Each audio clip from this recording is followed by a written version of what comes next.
검찰 수사 상황도 알아보겠습니다. 검찰이 어제 비상계엄 사태 당시 국회에 병력을 투입한 이진우 수도방위 사령관을 체포했습니다. 윤석열 대통령 탄핵안이 통과되면서 검찰 수사에도 상당한 영향을 미칠 것으로 보입니다. 검찰 특별수사본부에 나가 있는 취재기자 연결하겠습니다. 이혁재 기자, 이진우 사령관을 오늘 검찰이 불러서 조사했다고요? 네, 검찰은 오늘 이진우 수도방위 사령관을 불러 조사하고 있습니다. 어제 저녁 검찰은 이 사령관을 영장에 의해 체포했다고 밝혔는데요. 수도방위 사령부와 이 사령관의 자택 등을 압수수색한 지 하루 만에 신병을 확보한 겁니다.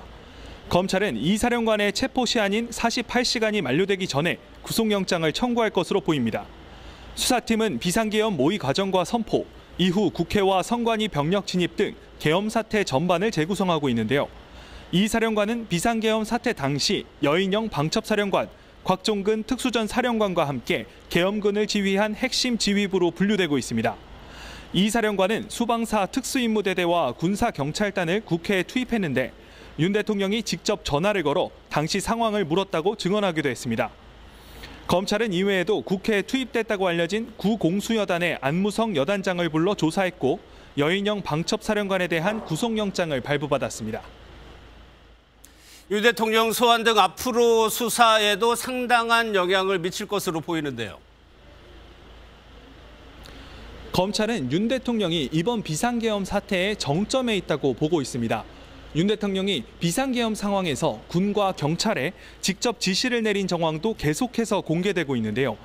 탄핵안이 가결되고 윤 대통령의 직무도 정지된 만큼 윤 대통령 관련 수사는 상당한 탄력을 받을 것으로 보입니다. 특히 탄핵안 통과로 윤 대통령의 신병 확보 부담이 줄어든 만큼 검찰은 대통령실에 대한 강제 수사와 소환 시점을 앞당길 것으로 예상됩니다. 이런 가운데 검찰은 이번 사태의 또 다른 정점으로 불리는 구속된 김용현 전 국방부 장관도 오늘 추가로 불러 조사를 벌였는데요. 김 전 장관 측은 조사 전 검찰 수사가 정치적 행위라며 진술 거부에 나설 것이라고 밝혔습니다. 지금까지 검찰 특별수사본부에서 전해드렸습니다.